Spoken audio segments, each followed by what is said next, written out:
Hi, it's Will Tonner here from Lampay Audio. Continuing on from our first episode of Redesigning Doom, where we looked at the shotgun sound. Today we're going to be looking at two weapons. We're going to be looking at the Chaingun, and we're going to be looking at Hellshot. So if we pick up where we did from last time, in terms of starting on the Reaper project, then we'll move into Wise, do the variations, and then sync it all up to picture. So let's crack right on. So I'm here in my redesign project for all the different weapons, and I've got our Chaingun here. So the Chaingun I've got separated into three separate assets. So if we just hear those one by one first of all.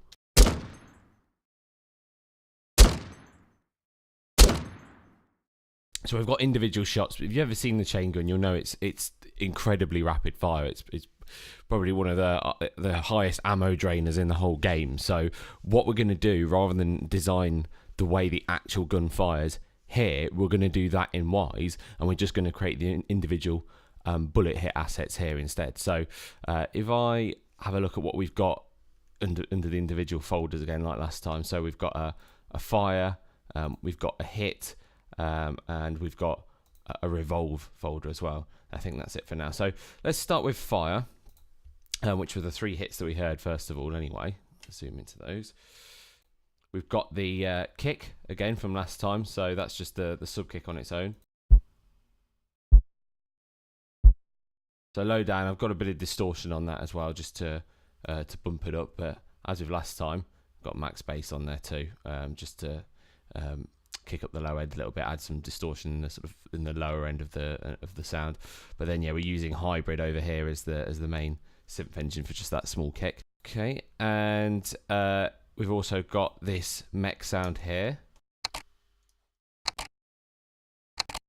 So it sounds quite thin on its own, but actually if we hear it in context, very far down. Let me bump that up in the mix so we can accentuate a bit.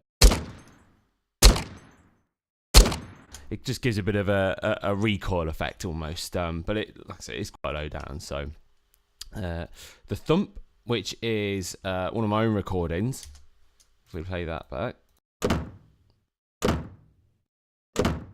it's actually the sound of a door in a theatre being slammed. I've got a bit of distortion on that. If I take that off, it's a bit clearer, as you can hear.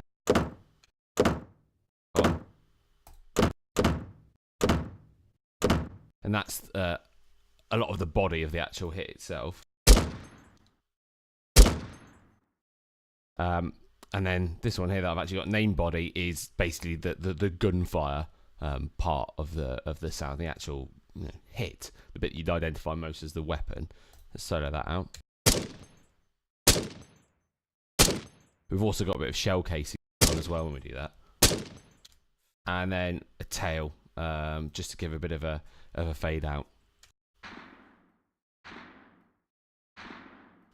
Yeah, and then we hear all that all together. Brilliant. So that's our main shot itself. There's a bit of variation in there, but like I said, there's only three individual assets. What we need to do is go back and process those in Wise to get our actual sort of minigun type effect. So as well as the fire, we've also got some of the hit sounds. So let's move on over to them. And I've got hit sounds for flesh and for metal, and they've got a sort of bullet pass by, which we have as well on all of the on every time that the gun fires. Let's hear those pass bys first of all.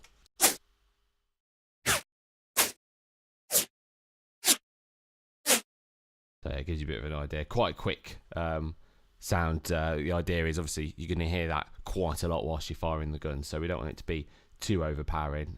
It normally sits quite low down in the mix in the actual Wise project itself. Let's look at the hits. So if I go to flesh first of all, what you'll see is I've got for each of the hits two sounds playing at once, just give a bit more variation. Let's hear them all together first of all.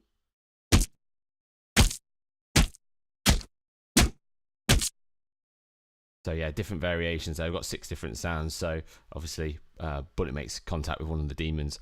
We're going to trigger out the flesh sound. If we miss, then we want to and hit one of the metal surfaces. Then we want to trigger the metal sounds instead.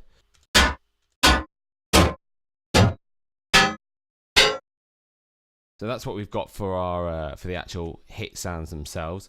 And then finally we've got a revolve. And if we hear a couple of elements of the revolve, we've got a click that fires off when we first start the revolve sound, which sounds like this.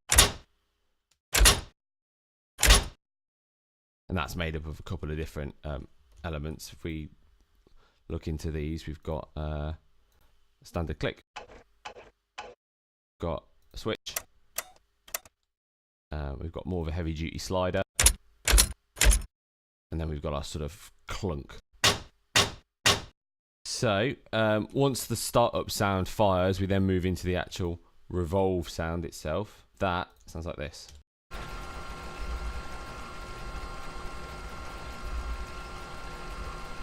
Yeah, and we've got a couple different sounds firing off. Let's solo these out one by one. So original asset here of a photocopier. That gives us almost our sort of chugging sound. I think that's one of the main body elements of this revolve sound. And we move on to Wine A, which is I think a really highly pitched up air conditioner sound that I've recorded. Pitch that back down again, see what that sounds like.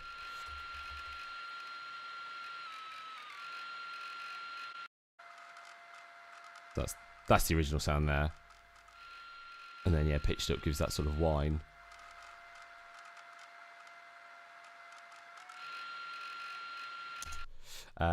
Wine B. Like a flickering fluorescent light.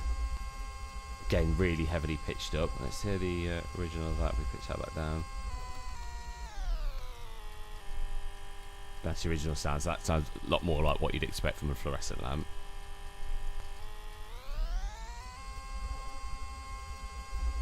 And then let's look at our gears. Quite low down in the mix, but I think actually really heavily distorted as well. Have a look at the effects. Yeah.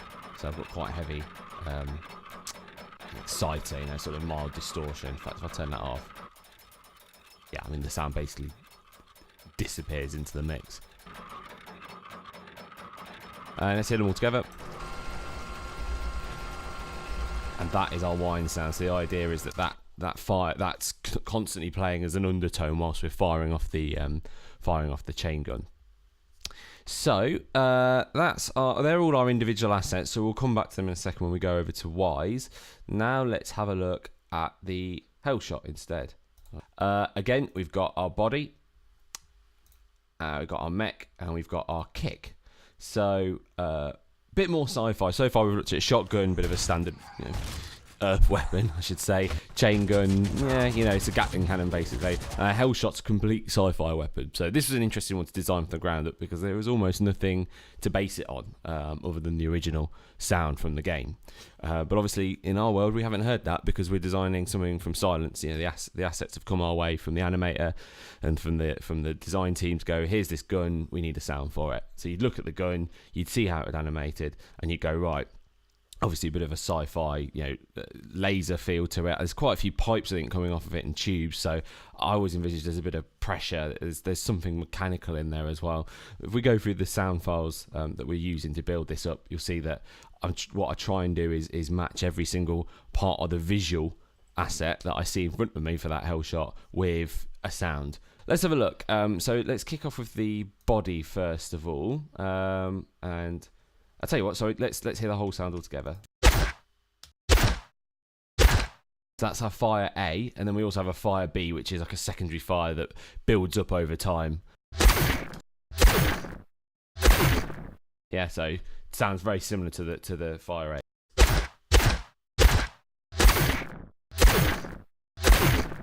But a bit more of a build up, and a bit more of a release as a result of that. So let's listen to the body part of it first of all.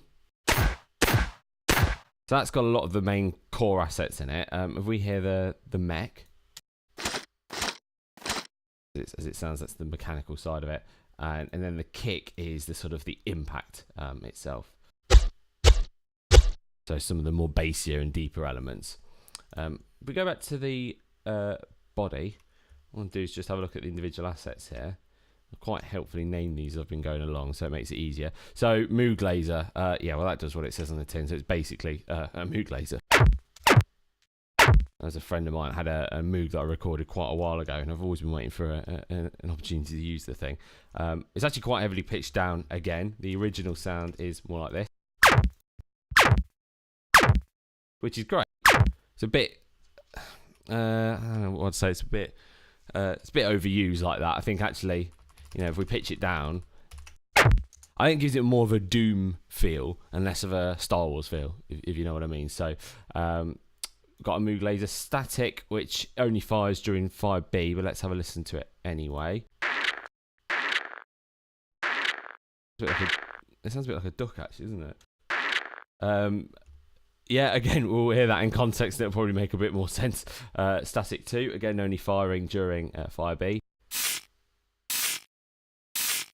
Yeah, nice sort of high, sizzling, electric, you know, energy type sound. It's got like a flanger on it or something, isn't it? Fuzz-wah, yeah. Yeah, I've got a pedal automation going on there. If I turn all this off... Oh, wow. Yeah, it's a completely different sound. You have to forgive me. I'm rediscovering some of the stuff I've done here as well. So, yeah. I think that only fires... Oh, no, we've got a shorter version during 5A as well. Yeah, it's much shorter. Much less pronounced there. Digiping, okay. Bit of a high resonance sort of signal that we fired the thing. Yeah, so that's really high, isn't it? In the frequency range. If we go to flange, yeah, again, some of these sound so strange out of context, and it isn't when you hear the full sound itself. Yeah, nice. And then we've got our pistol shot, so our original sort of gunfire sound. It's quite a light, you know, it's not a really heavy, over the top sort of machine gun type sound. But you can see in the far now, it's just a 9mm, it's just a standard pistol. But again, when we hear all of the body sounds all together, I feel like they all gel together. You know, I'd be lying if I was saying I'm not right at the cusp of having too many sounds to make it, yeah, a bit overly busy. I'll be honest, it's quite a layered sound. You could maybe carve stuff out if you wanted. I was quite happy with what I managed to achieve here, but I know that a lot of designers will say, well, actually, less is more, and that often is the case. But I think with a sci-fi weapon, it's nice to have all those different nuanced elements. You can see here some of the stuff's really low down in the mix, but it just adds a little something to it. Mech, I think, speaking of adding stuff to it, I think mech sounds certainly in gunshots really just had a bit of character. They put it in a real world space, don't they? So let's listen to what we've got here from mech. Yeah, so that's consisting of a servo, cordless drill. You can see we've got a pressure sound. Sounds like a sort of paintball gun, doesn't it? Compressor, air tool, staple gun. Yeah, okay. So again, a staple gun sounds really weak and underpowered compared to what the Hellshot is. But again, because we're layering, we're just building element on element. Then we've got our sizzle. It's actually just like a Foley sound, but I think it's got, what's it got on it that makes it do that? Yeah, lo-fi. Yeah, the bit depth's gone down, so it introduces that sort of noisy quality that you get with low bit sound. If we look on the 5B sound. Yeah, so it's almost like electrical circuitry sort of overloading a little bit as it's firing. And then let's listen to our kick. So we've got a pre-zap, a bit like with our shotgun from the last video, which leads into a zap. Get those two together. Yeah, and then we've got our kick again. I think pretty much all the weapons have got that, but I think they need it, you know, just to give that extra bit of oomph. Let's listen to the pre-zap and the zap. Yeah, and you can hear there's like almost a gap of silence here, isn't there? This little bit here where there's no sound at all. You've got the kick, but the zap itself disappears for that period.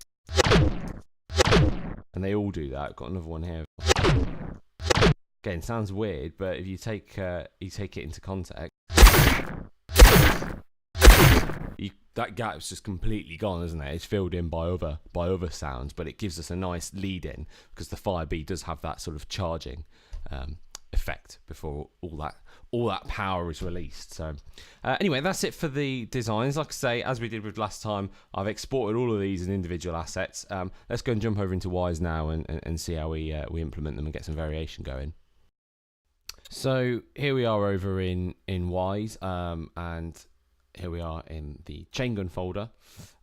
We've got our CG Fire A, we've got our revolve elements, and then we've got our Chaingun hit sounds as well. So let's jump into Fire A. And like I say, the big thing that we needed to do in Wise was to get the Chaingun firing, rapidly, rather than just having the individual assets that we've got in the moment. Let's see how we do that. If I go to Fire A body, so remember we had all the different elements that I've managed to split up. Let's listen to body on its own for now. So there's our rapid fire effect. How are we achieving that? So there's a couple of things to bear in mind. It's all achieved through this part of the random container where you've got play type. We want to swap it onto random. We want to swap the play mode to continuous. We need to put loop on, have it loop infinite, and then it comes all down to this bit here where you've got the transitions and the trigger rate. And the trigger rate, like it says, is exactly how quickly it fires per second. Now, it might look strange because we've got it set to 0. First of all, big warning, do not set the duration to 0 unless you've done the next thing I'm about to show you, because you will blow your ears up. Because what will happen is if you try and trigger it, Wise will trigger the sound infinitely with a duration of 0 seconds. So it will basically play the same sound as many times as it humanly can, or maybe not humanly, but it can as a computer before it blows up, basically. So don't do that. What you want to do instead is you want to edit it so that it's synced to an RTPC, which is what I've done. You can see because we've got the RTPC lights lit up here. If I double click on it, it will jump over onto the RTPC tab, and you'll see that duration is something that we can affect. We've got all these different elements that we can affect, but if you've got a random container set to loop, then you'll have a duration if you've got the trigger rate enabled, which we have. And then if we click on it, it almost looks like it's not doing anything. It is. Believe me, you just have to zoom in incredibly far to see the difference. So once I've zoomed in enough, need to zoom in a bit more. You can see actually it is straying from the line. And there we go. We can see there is a bit of a duration. It starts at 0.2, so it starts firing every 0.2 seconds, and then it ramps over to 0.1. So if you listen to it again, it starts slow and speeds up. And all of these, I'll show you all of these individual elements for Fire A. They all do this. They all have this exact same curve copied. So how does it know how quickly it needs to ramp up from 0.2 to 0.1? We do that using an envelope, or a share set envelope, I should say. So if I click these 3 dots here, it will jump into the modulator editor for this envelope, and you can see we've got an attack time of 1 second. We've got a curve set up, 72. I think that's just the shape of the curve itself. And then we've got a decay time as well of 0.2, but it sustains at full level at 100. And that, you can see, is being used by body, which we're in now, but also kick, neck, pass by, tail, and thump all use this curve. So I could say, if this is how it sounds at the moment... Actually, let's look at the mech sound, and you'll see it does the same thing. A lot more quietly, but it's there. Maybe it's check. Let's do pass by. Yeah, you can hear them all there. So let's go back to body again. If I go into the share set and say, I'm going to make the attack time, I don't know, 3 seconds instead. All right, and I jump back out.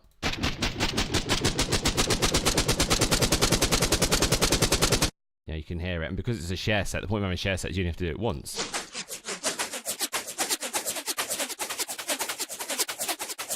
So the brilliant thing is, I love Wise for this sort of thing, because it means that if an animator, or I say animator, if the design team go, look, we want the Chaingun to take a bit longer to fire up, or less time to fire up, I can go, sure, how long does it take? Oh, it takes 0.5 seconds now. Cool, done. And straight away that affects everything that listens to this envelope. So Wise is great for that sort of thing. So anyway, set it back to 1, so it was in the first place. The only other thing we use that ramp for is if I go into the main actor mixer, which is basically the folder that these all live in. There's a couple of other things it's used for. Makeup gain, so it gets louder as it goes on, which it does. If I do pass by, goes up from -6, and also the pitch as well. But what I could do is say I want it to start deeper and end higher, like that. Yeah, it sounds ridiculous, but you know that's basically what this is being used for. So that envelope actually does quite a bit with our sounds, but the big thing is the trigger rate, like I was saying, and that's how you can create your own sort of machine gun sound. Now, to be honest, in a game would it work like this? Probably not. What would actually happen is that every single time a bullet is fired, it would post an event back to Wise. But obviously, we don't have that sort of flexibility with the engine. And the last thing I want to do is drag and drop those individual assets one by one every single time the gun fires. We want a loop, really, don't we, of a solid 10 seconds of that chain gun firing, and then we can sync it to picture, which is what we'll do in a minute. So that's the chain gun fire sounds. We've got the revolve sounds as well, and listen to those. You know, let's choose Y and A for example. You can hear that there. It's very quiet in the mix. Maybe let's choose B. Wow, that's also very quiet. Maybe let's choose the Revenant. Yeah, okay. So they're all pretty quiet, so I'll bump that up. But basically, they all do the same thing. So I'll go back to the main actor mixer, go to the RTPC. We've got a different ramp. It is a different envelope, but it's an envelope still. So again, we've got a high pass filter, pitch variation, and like a fade in, basically. But again, I could just go to the share set. I can make that attack time. So you see it's 0.5, so it's actually half of what the fire ramp is. But we can change that quite easily and affect all of the revolve elements. And then we've got our CG hit. So remember we have those hit sounds. We've got flesh variation 1 and 2 and metal variation 1 and 2. So if we jump over onto the events tab and into the hit tab itself, you'll see that it chooses CG hit A, and then within hit A, based on the fact that it's set up as a switch container, you can see depending on what the switch is, either metal or flesh, it will start choosing random ones from metal var 1, metal var 2, or flesh var 1, flesh var 2. It sounds complicated, but basically it means we get something along the lines of this. There's that trigger rate again, and if I go into the individual random containers, you can see, yep, trigger rate, same. RTPC, yep, chain gun hit ramp. So it's using the exact same thing as the fire elements are too. Yes, here on that's just var 2 that's firing. If I go back to hit A, that's var 1 and var 2 that's firing. And if I switch the switch,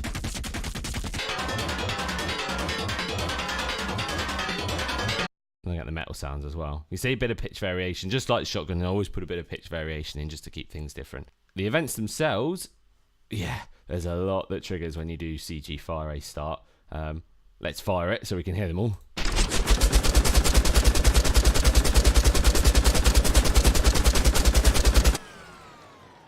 And what you hear there, where that wind down, that's fire a stop that's triggered at the end here. It's posted after a delay of 6 seconds. So it just automatically stops after a while rather than me having to hit stop. Ultimately, what it's doing is it's triggering the revolve sounds.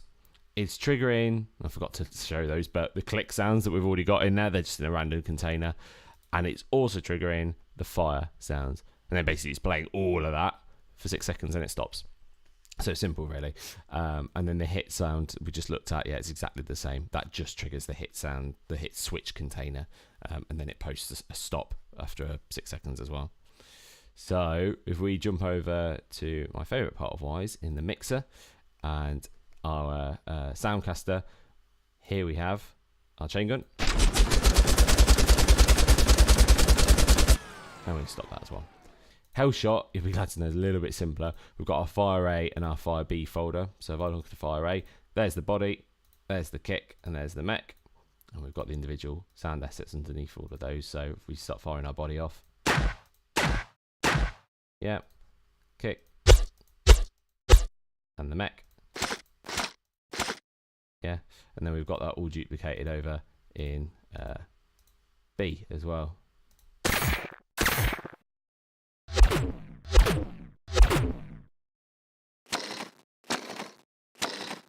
Great. And then an event for those is just the same. So Hellshot, fire A just says fire those 3 containers. Fire B also fire those 3 containers. Back over into Soundbank, Soundbank over to Mixer with the Soundcaster, and Hellshot's here. And then B. So the trick is to see how that would work in reality, because what tends to happen when people play is they hit the Hellshot, and I think it takes about 10 seconds and it charges up the fire B, so you're going to get a lot of this. And then winding it up with one of these. Yeah, and I think they sound similar enough, but also different enough that you can differentiate them, but it's clearly coming from the same gun.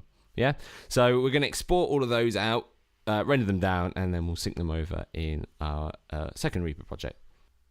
So here we are over in the timeline one, and we've got 3 Hellshot tracks, and we've got 1 Chaingun track. So let's have a look with everything playing at the start of the.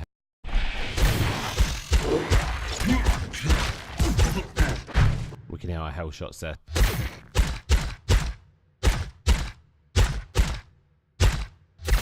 There's one of the fire Bs, and then all these are As. Yeah, so it's got a couple of Bs. You can see they're the longer ones. And as per, last time, we can literally just drag extra ones in. If I go up here and I put HS in, Hellshot, then here they all are. And then same with the Chaingun.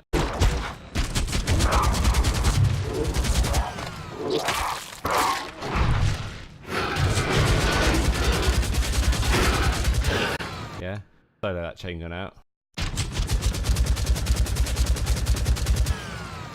So we're just hearing the fire there, but with the Chaingun, if we go down to the hits, we've also got our Chaingun hits. And then second bit, hit the metal as well.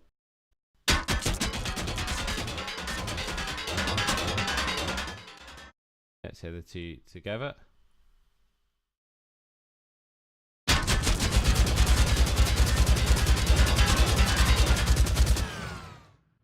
Yeah, and that's how we do it. And again, with the Chaingun, we can just drag those in. If I go here and I put CG, then we've got our hit loops for flesh and metal.